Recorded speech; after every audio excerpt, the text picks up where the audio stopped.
series In The Garret, How Small Secret Spaces Become Places of Meaning by AZLAN ADNAN. Meme. It is often in the smallest, most secret places that some of humanity's deepest reflections have been born, and its most enduring experiences remembered. The garret, an attic room tucked beneath a sloping roof, often cold, dark, and forgotten, has long served as a crucible not just for the artist or writer, Haxan, but for the philosopher-pauper, the political exile, and the soul in search of meaning. Though materially meager, these spaces have offered something rarer: solitude, silence, and a perch from which to view the world anew. Charles Dickens once occupied such a space off Gray's Inn Road in London.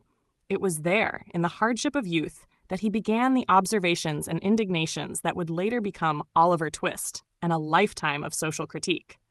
Today, that modest room is preserved in the Charles Dickens Museum, visited not for grandeur, but for what once unfolded within.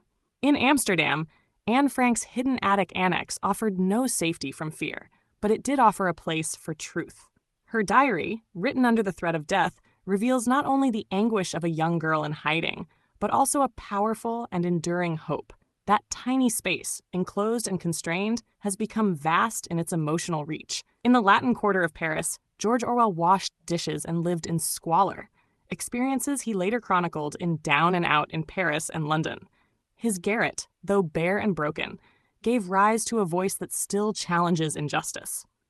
And centuries earlier, Jean-Jacques Rousseau, philosopher, dreamer, and wanderer, found his quietude in a garret where his meditations on nature, society, and human dignity took form. His attic, too, bore witness to thought that would ripple across history. These were not homes in any conventional sense. They were places of necessity, not luxury. Yet they became more than shelter.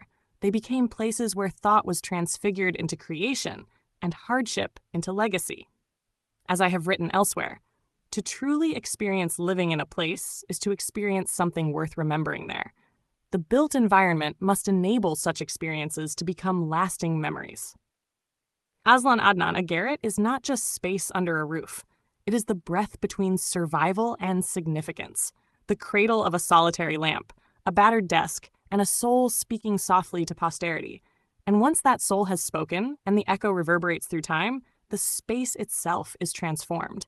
It becomes hallowed, not because of what it is made of, but because of what it came to mean. Because sometimes the smallest spaces hold the greatest echoes. A heartfelt light. To every soul whose hand did give, you've helped me dream, helped me live. In darkest hours your light came through, with hearts so kind, so pure, so true. Your gifts, like stars in deepest night, have steered me gently toward the light. Each coin, each word, each silent prayer, a thread of hope so rich, so rare. My eyes once dimmed now seek the skies, and slowly clearer visions rise. Because of you, I dare to see the world again, its grace, its plea. Your compassion's flame will not just stay with me alone. It lights the way for others wandering through despair to feel the warmth of selfless care. You've shown what love in action means, in quiet ways through giving scenes. You've built a bridge from soul to soul and made the broken feel more whole.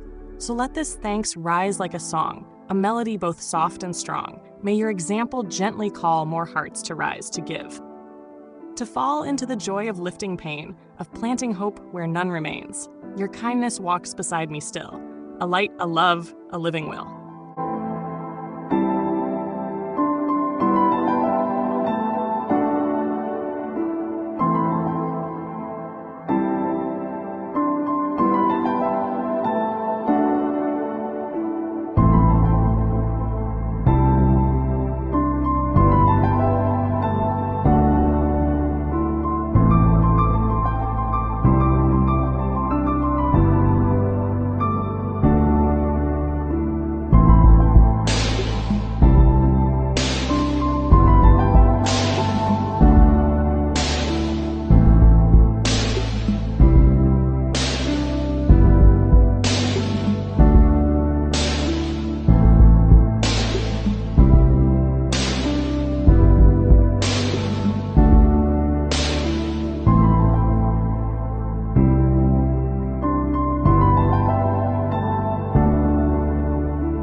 don't forget to hit that subscribe button to show your support.